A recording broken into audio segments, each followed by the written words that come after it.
It's the Blue Room Weekly on a slightly different day, slightly different format this week. It is Saturday morning that we're recording this. I wouldn't say bright and early, but Paul and Warren are with me right now. I need to ask you first, lads, before we start. Are you up early here to do this, or has it been a nice lie-in anyway? How do you feel about it? Oh, well, listen, I got back from America at 4 o'clock yesterday afternoon, and my sleeping and jet lag and everything's all over the place. So I don't know about lie-in. I think to me now it's about 4 in the morning still, it Yeah. feels. So I'm a little bit all over the shop. So, but no, I'm good, mate. It's great to be back. Great to be talking to yourselves. So, what better way to get over the travel time, eh? Absolutely. Well, mate, I know that exact feeling. Do you know what? I'm still not back to normal in terms of the clock because Yeah. I haven't got back. We've been away 3 weeks ago now, in similar to yourself in the States in Vegas, and I still haven't got back to Great Britain time. Do you know what? I stay up till about 4 or 5 in the morning and sleep till about, I don't know, 2, 3 in the afternoon. It needs to stop, but I don't know how to stop it. So, Dave, I was there. We went to bed normal time last night, and then woke up 3 in the morning, wide awake. Could yeah, I get back to yeah, sleep? No chance. So yeah. yeah, It's not good. that's me at the minute.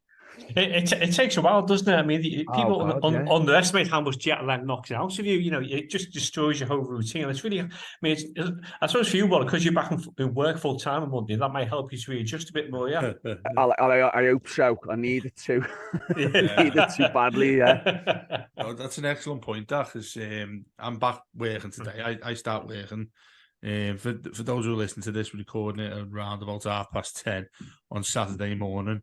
I get back. Well, I start my first shift back in work at 12 o'clock. So I need to get my head back together anyway. And I'm talking about 3 weeks ago coming back, but it's when you're coming back from the States, we got into Heathrow and it was 3 in the morning here. And I felt, oh, this is fine. I don't feel too bad, but you massively underestimate what it actually does to you Oh, it hits you. Just hits until you you out of get home. nowhere. Yeah. But anyway, I think speaking about myself more than you guys, maybe feel as if I'm in a different country with a different different time zone, given what happened in the derby last week. I think as well, with your and Warren's experience and my own experience in the past, you come on back from the States and places, it shows how long it takes those international players to recover when they come back from South America, and we expect them to be performing 100% 3 days after getting off a plane. That's an It's a excellent great point. Yeah, and it's a good place to start, to be honest with you, because I mean, let's be honest here. They started with their squad has a lot more international players than ours do, but nonetheless, it's important for us given who we've got. I want to start by, I don't want to put too fine a point on it. The 2-0 defeat against Liverpool, but we haven't been together to speak about that anyway. But I felt it was a weird chat I had with Les last week in the post match format, and we were talking about the game, and I can't really remember a derby like that, because it didn't seem to me. I'll come to you first on this, Paul. It didn't seem to me like it was the typical everybody's kicking lumps out of each other. Everyone's doing, the usual stuff where the crowds are screaming at each other. Felt like a pretty quiet starting derby. It also felt to me like it wasn't the usual, passionate, everybody's trying to kick each other for the first 10 minutes and then something happens. Seemed very, very different for me. And I felt that it suited us by and large, certainly for the first 20 minutes, half an hour. Yeah, that's a really good point, Dave. I agree with you. It's one of the most passion-free derbies I've witnessed in a long time.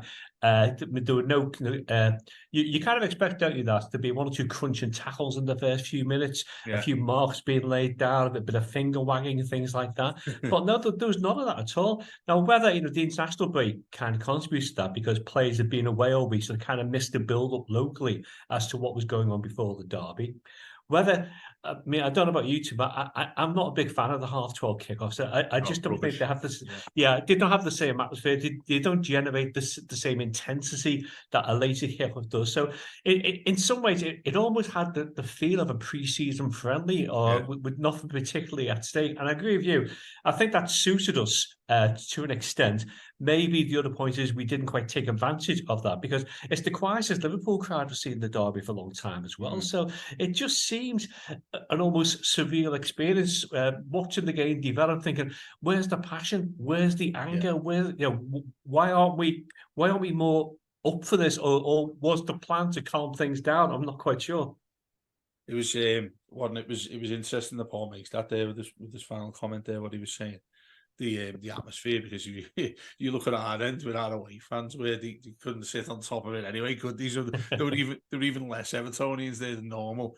I think it looked really weird that when you can't see that top half of the Anfield Road, and it seems to take them forever, doesn't it, to sort that out. But by and large, what I mentioned there about the game, I think Paul sort of kicked that on a little bit with that those after half 12 kickoffs really do my head in. But like he said, I think that suited us more, given the, it wasn't at half 4 on a Sunday. It wasn't, the later one on a Saturday or anything like that you see on the telly for that reason.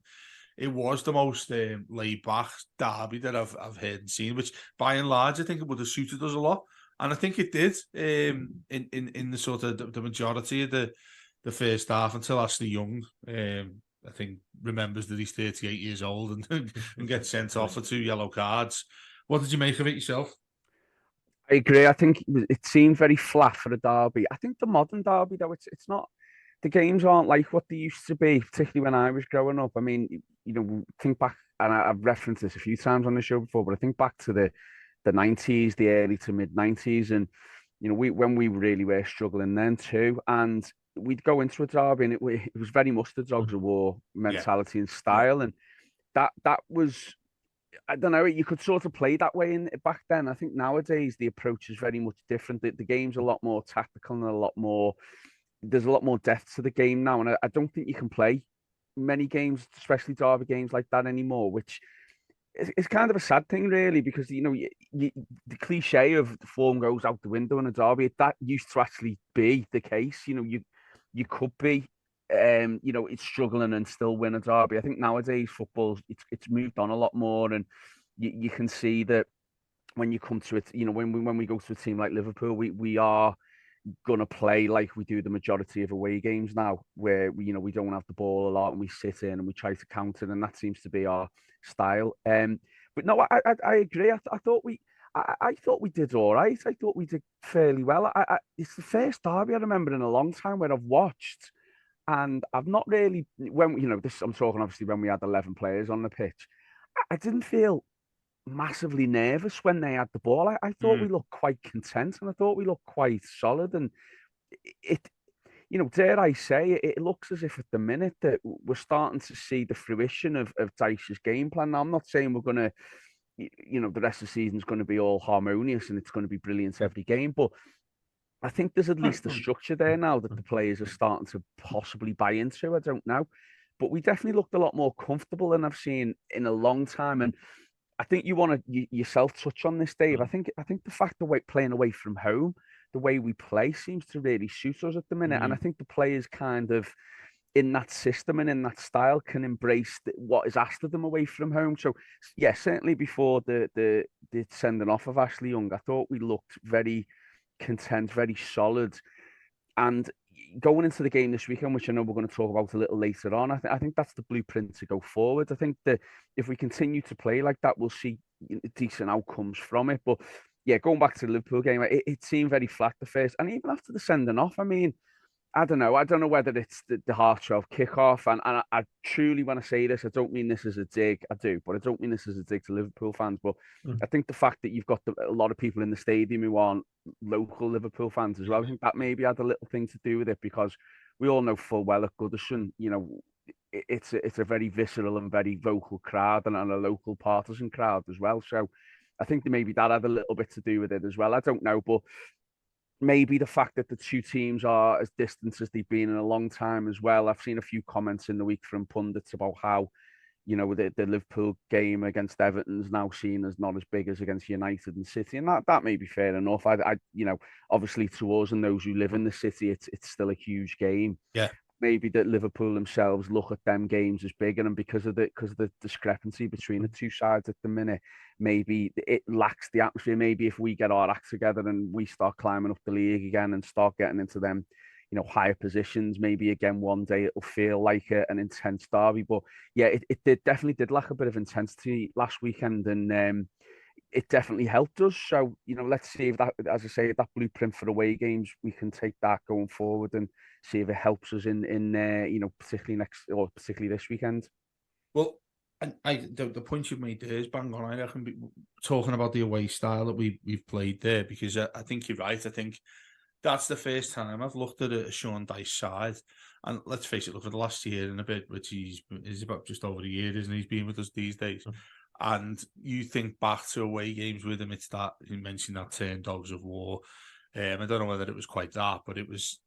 I think that was the intensity that he was trying to put into games for us playing away, i.e., priority, don't lose, priority, get a point at least. This one felt, and given the team who it was, given the place that we were going to, which I think generally most of us walk there with trepidation, and you don't want to be playing a Merseyside derby, certainly at Anfield, if you're trying to turn things around. But this is why this really intrigued me, this one, Paul, because adding on to what Warren said there, and both of you said there about the atmosphere at Anfield and whether it's the 12:30 thing, and point Warren made, I had a lot of arguments on Twitter with people about this, saying that it very much the local side of it. I think it's still the biggest game that Liverpool are playing. I think many Reds agreed with me when I said that. Certainly for us, it's the biggest game every single day. And it should be like that. It always should be. Traditionally, it should be like that. But eliminate that side of it, in which the way Sean Dyche set this up. Look, I wouldn't go as far as saying that he's looking for us to have multiple shots on goal. Obviously, there's that chance Sean Dyche, the chance that Calvert-Lewin has in the first couple of minutes. That could have changed the entire thing if he puts that in with a decent header. But the way he set up, to me, and again, maybe I'm tempting fate here, felt a lot more comfortable that I've seen Everton away from home, certainly in a Merseyside derby, than I haven't in quite some time. And it got me to thinking, and this is sort of the main point I wanted to talk about in today's pod, is this away format we seem to have now? Now, if you think of the games we've lost at home so far, we've got Luton, Wolves and Fulham. We've lost 3 home games to start with. We had our first home win against Bournemouth last week. The opponents we played there, by the way, I think I'm really hoping not sitting here in 4 or 5 months' time regretting that they're the ones that we really missed out on, and that's going to cost us the big thing that we need to do in terms of staying in the league. But I'd like to ask you both, with yourself first here, Paul, why you think that, firstly, those home games where we've been, let's face it, by and large, really poor. It's not been a Everton performance at Goodison per se. And yet, when we've gone away from home, I feel a lot more comfortable with this. And I think it's been a common theme that we've spoken about. And I mentioned it sort of a little bit to Les, but I want to get sort of to dig this a little bit deeper with you two. Playing away from home for Everton, and when we've gone in recent years and stuff, our record away from home is generally poor. Even when we've been a side that's, pushing towards Europe and things like that, I think if Everton got half a dozen wins away from home, you'd be absolutely delighted. In most Premier League seasons, this season feels really strange to me because Goodison, and I think we'll find out against West Ham this weekend, Goodison, that feels like it's not a different form of Goodison. We're screaming and shouting at the team to do better. And there's that age-old issue. What makes Everton play better? Everton need to get the crowd up, or the crowd need to get the players up. That's a lifelong debate that I'm sure we'll make all the time. But you look at that, but then going away, you look how we did at Brentford. That to me, and certainly against Liverpool, eliminate the scoreline. And I'm sure if any Reds listen to this, which I know they do, they'll be ripping us for saying this. But that felt a lot more comfortable to me than the majority of performances and games we've had at home at Goodison. So in a funny way, West Ham away this weekend, I mean, they're suffering really badly right now, by the way. They got hammered by Aston Villa last week. But I look at that and I think, do you know what? Am I right? Am I settling down too comfortably here, thinking that I'd rather we be away from home to gain points than at home? Am I a bit too ludicrous to say that? Not really, Dave. I think there's been a real contrast, hasn't there, between the home form and the away form, both this season and towards the end of last season as well. If you look at our away form towards the end of last season, I think we only lost like one of the last 9 away games. Yeah. And so far this season, away from home, if you count the League Cup winner Aston Villa, which is one of our best performances of the season, but as well, I think we've won 2 away games, we've drawn the away game, and apart from that 4-0 defeat to Villa in the league, we've always not quite comfortable away from home. So I think Dyche has found a way of playing away from home where you can use the strengths of the team to play on the break, to sit back, hit teams on the counter attack, and take the most of the opportunities that we created. But it's the home form that's going to keep us up, isn't it? The away form won't keep us up. Away draws won't keep us up. So the home form needs to improve drastically. And I think reflecting back on a couple of the home games this season, I don't know what you two kind of felt, but when I was watching the Wolves game and the Fulham game, the longer it stayed at 0-0, the more you started to worry. Once you saw the clock was getting near 65, 70 minutes, you started thinking, we haven't scored yet. They haven't done much. And they almost did an Everton to us.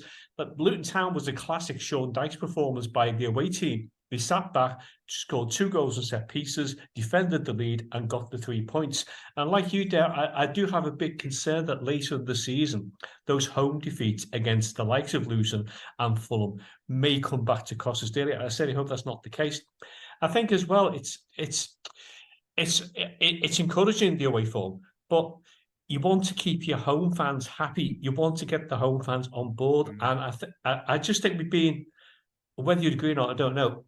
I just think being a little bit cautious at times at home, particularly in the Luton game. To me, the Luton game was a match to go maybe 2 up front, hit them from the start, get the early goal, get the win, and see the game out, which to a large extent is what we did against Bournemouth. So maybe we've learned from the mistakes of that tactical setup in the Luton game, because the home game is going to be home games will be absolutely important as well, just to see us move up the table, because we're still too close to that bottom 3 for comfort for my liking. And at some stage, the likes of Burnley, maybe possibly Bournemouth, are going to pick up a bit of a run of form and get themselves closer to us. So we need to make sure we're well away from that end of the table as well.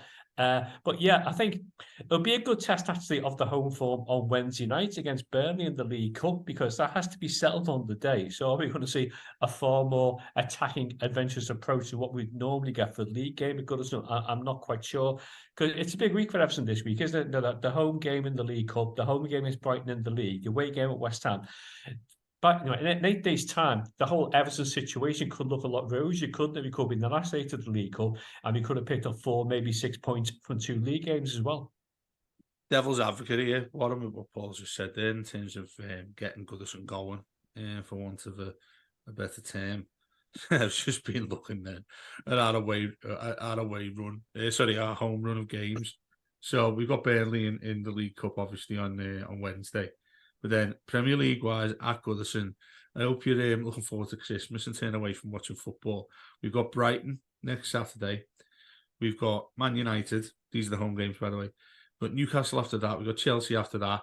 We've got Man City after that. And then we've got Aston Villa. They're all the home games. They're the half a dozen home games we've got. And that ends on the 14th of January.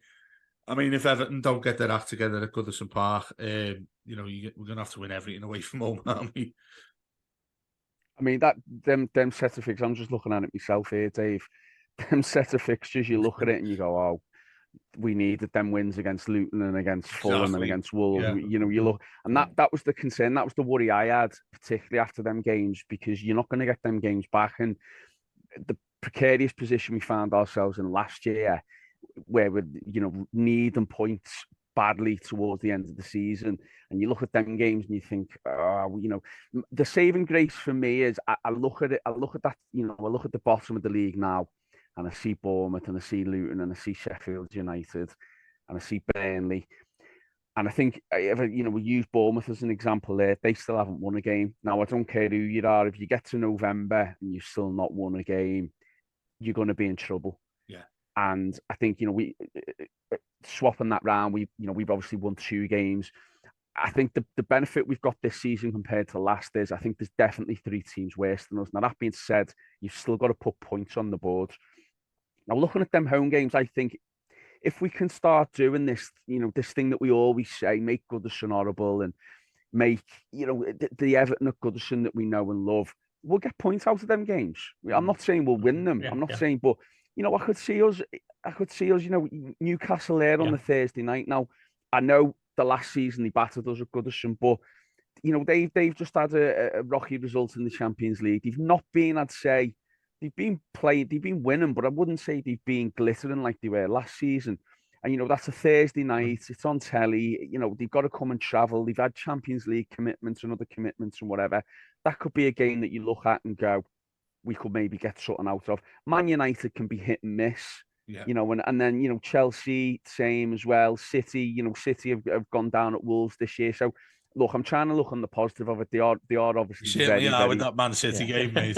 Well, I know, but what I'm saying is they are very tough games, but they are games where I look at and I think, do you know what? If we can turn in a Goodison performance, and you know what I mean when I say that, we can definitely get points out of it. And the away games as well. We've talked about. I'm just looking at the aways now, Dave. Crystal Palace on the 11th of November, Forest, Burnley, and Spurs. So out of them, you look at it and you go, bar the Spurs game, you look at it and go, again, we can get something out of it. If we can go into a little bit of a run whereby, and when I say that, I mean playing well and picking up points here and there, I'm not overly worried like I was a couple of weeks ago, particularly after that Luton game. But we've certainly got to show something, and we've certainly got to pull out a win or two from somewhere in them next sort of 6-7 games, because I think, like Paul said, things will start looking rosier.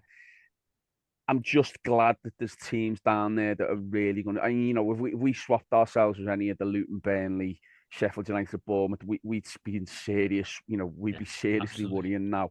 And I go back to the performances, and look, I was on Subs Weekly, and I was very critical after the Luton game, and I was very much, oh, here we go again, we're going down, and that was perhaps quite knee-jerk. But I look at the last couple of performances since then, and I know we didn't get the result last week, but for me, I'm just starting to see now a little bit of, it's a side comfortable playing in what the manager wants.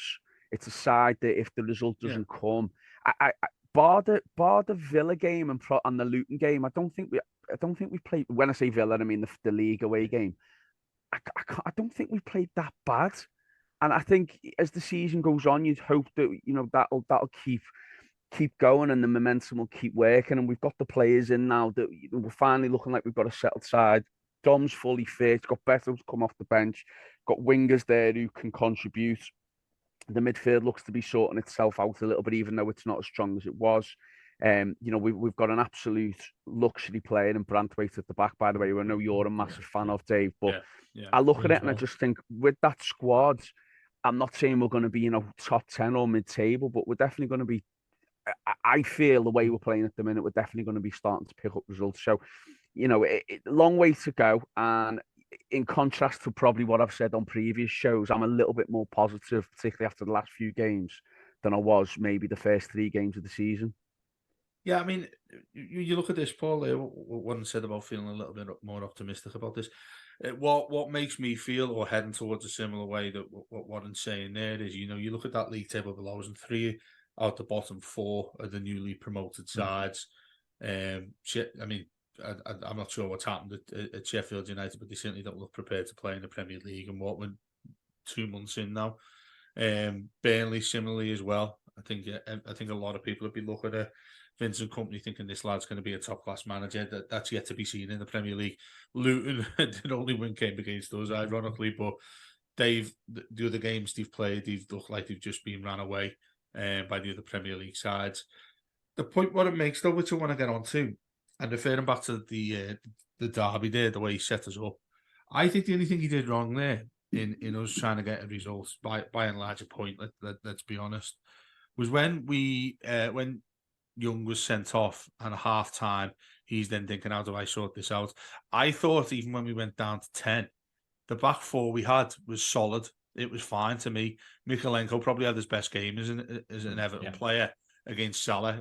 I've never seen anybody keep.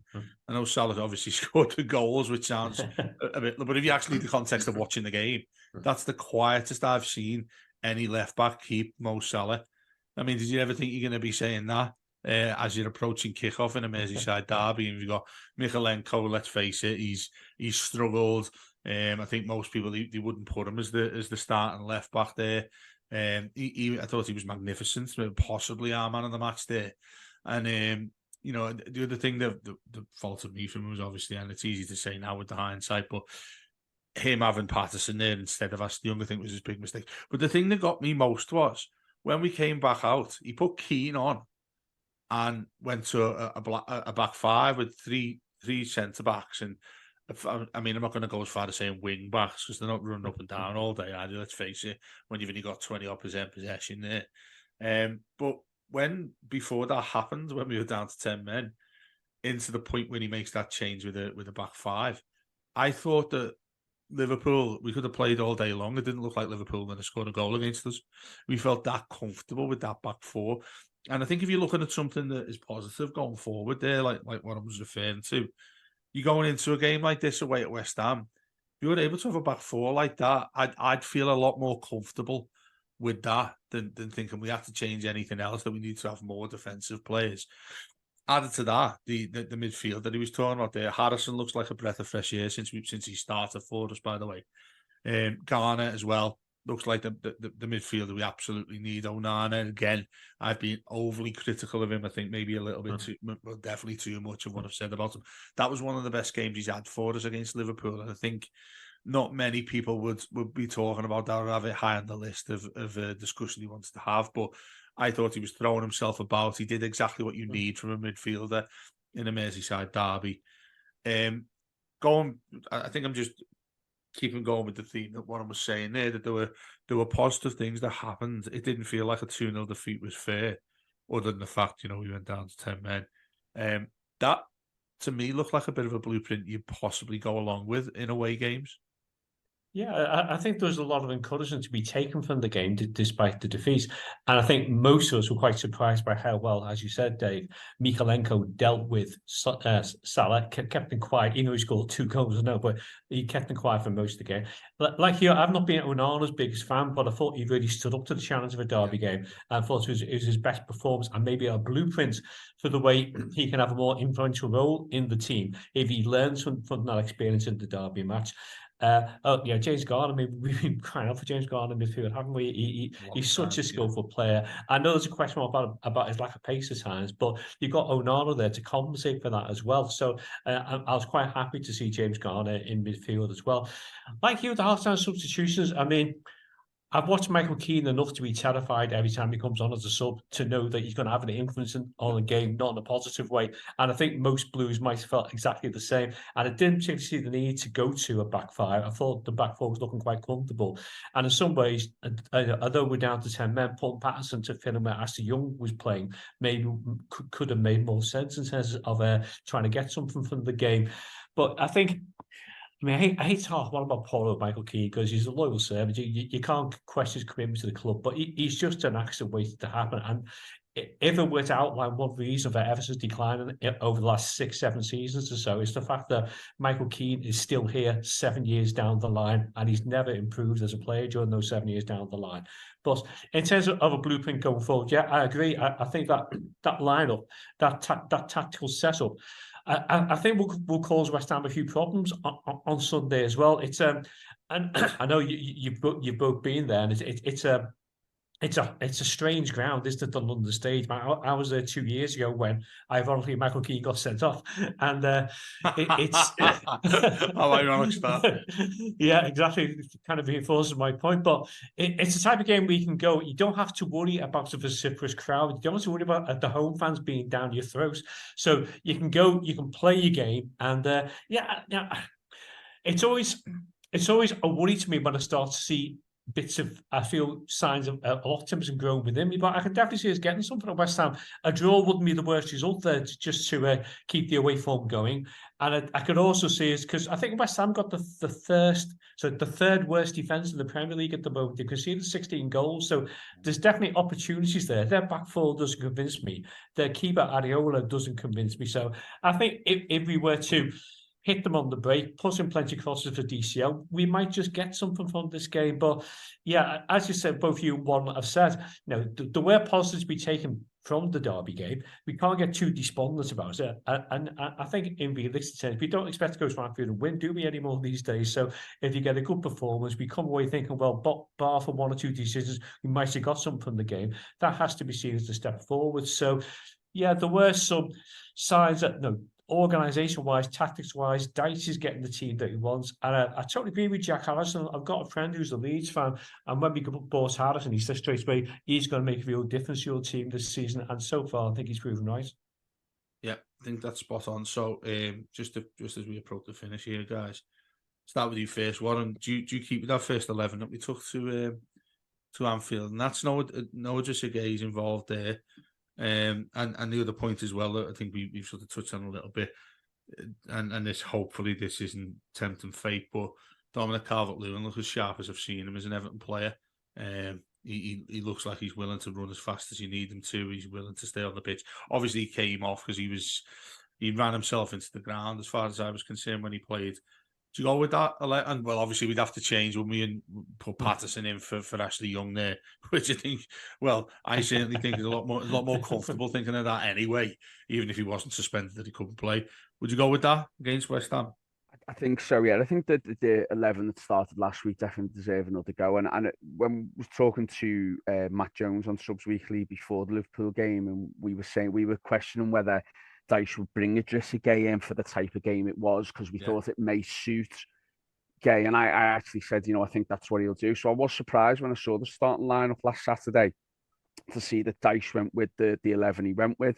So I hope, excuse me, I hope he goes for that again, because I think it could be a side that, like Paul said there about West Ham start of the season. I know they had a decent first couple of games, but they've sort of gone off the boil a little bit the last few weeks, and they've had a defeat again midweek in Europe. And going back to when, God, it seems like ages ago now, but when we used to make Europe regularly as well, you did feel that Everton struggle with the Thursday, Sunday, and I don't know what it is. I don't know what the psychological thing is with them. I don't know whether it's it was always Sundays for me, mate. I couldn't stand playing on a Sunday every week. That's what I mean, yeah. And I think talking about atmospheres earlier on, and Paul mentioned this again before. It's a weird stadium to watch football, and it doesn't lend itself to a vocal crowd. And Sunday 1:00. If you're a West Ham fan, you may have been out the night before. You're not 100%, and it could be something again that could work in our favour. I don't know, but I'm certainly more confident playing West Ham now than I would have been, say, a month ago. I think we're in a much healthier shape now, and as I say, I just think you've heard that saying, having your football's a simple game played by idiots, and I think what it is that we're playing a system. It's just keeping it. It's a very simple thing. Is we're playing a system away from home that it's easy for the players to understand, and it's in terms of performance. I know not in terms necessarily of points and wins. In terms of performance, it's reaping its rewards at the minute. So I think there's every confidence to go into this Sunday feeling that we could get a point or even get a win. I think if we play like we did at Brentford, we're certainly capable of picking up the 3 points. And I think there'll be confidence there in the side to do it. But yeah, I'd go with this. I'd go with the 11. Obviously, barring Ashley Young and bringing in Patterson. Dave, I know people have questioned him and whatever. I've been a big Nathan Patterson fan for a long time. I just think that before he had that injury last year, he was really up there with one of our top performers. And yes, he's a young player and he's got to do it more consistently, which he hasn't. But I think now it's a good opportunity for him with Ashley Young suspended to nail down and try and get a position, in the starting 11 each week, because I think he could be a real benefit for us. He's tenacious and he's good going forward, which we maybe lacked a little bit with Ashley Young, and that's not fault of Ashley Young. That's, we've talked about it, his age and whatever else, and the system and the style we play. But I think Patterson can certainly offer us that. So I would. I'd go for the same side, and again, joining you two of being massively critical of Onana. I think he's been superb, and I'll hold my hands up and say, since we've all probably come on here and said our piece about him, I think he's been incredible the last few games, and we need him to do that again. He could be key to this performance on Sunday. If we get an 7, 8 out of 10 performance out of him, I think we've got a very good chance of picking up, what we'd like to pick up there. And then Dave, you've mentioned Dom there. I mean, how refreshing is it to see everything he's been through, just to see a striker who looks confident, not only in playing, but confidence in his physical and his physical shape at the minute. And again, Matt Jones talked about his performance against Bournemouth and how good he was, even though he didn't score. And I thought, again, considering the lack of attacking and service he received, I thought he was great against Liverpool as well. So refreshing to have that. So all the signs are pointing to us to get a good win. We just need Everton to turn up. And I think that if we do that and we put in this, and anything can happen. And West Ham have got some great players themselves, Jared Bowen, Thomas Souček, other players as well. They've got they can easily put in a home performance and win 2 or 3-0 as well. But I think if Everton do the things well that they've done the last few weeks, I think we can definitely look forward to at least a point. But we all know what Everton can do and what Everton are capable of. So we'll wait and see. But yeah, hopefully a good performance and hopefully something out the game on Sunday. Paul, we've got about 1 minute and a bit left. Do exactly what Warren did there and tell me what you think's happening. Yeah, I can see it's getting the point there, definitely. It's going to be a big day again for Mykolenko up against Jared Bowen. We've got to cut that threat out definitely from the start. Well, one bit of key advice is don't give any free kicks away to Ward-Prowse near the penalty area, as we saw last season with Southampton. So keep him quiet as well. And Calvert-Lewin, fully fit Calvert-Lewin's made a massive difference. I also think Onana as well. Do you think the fact that Dyche was going to drop him before the Bournemouth game was a bit of a wake-up call for him, and he suddenly realised he's got to start putting in the effort to justify his place on the side? So leaves me confidence, which is always a worrying thing when you're a Blue. But I think we can go there and get a draw. Obviously, a win would be fantastic and would set up nicely for the Burnley game on the Wednesday. Perfect, lads. Quick scoreline then from you both, Warren. I'm going to be incredibly positive, and I'm going to say West Ham 0, Everton 2. Clean sheet's a big shout as well. Paul? Yeah, I think I'll go for Everton. West Ham 1, Everton 2. No, it's dangerous. It's still good. This, isn't it? It's dangerous, this. People are meant to be having nice weekends here, and we've just probably given you by saying Everton are going to win a match away from home. It's our fault, isn't it, if we lose? Exactly. No. Thanks very much, lads. As always, no doubt we'll be back in the next week to discuss these and basically take the piss out of each other for the predictions we put in.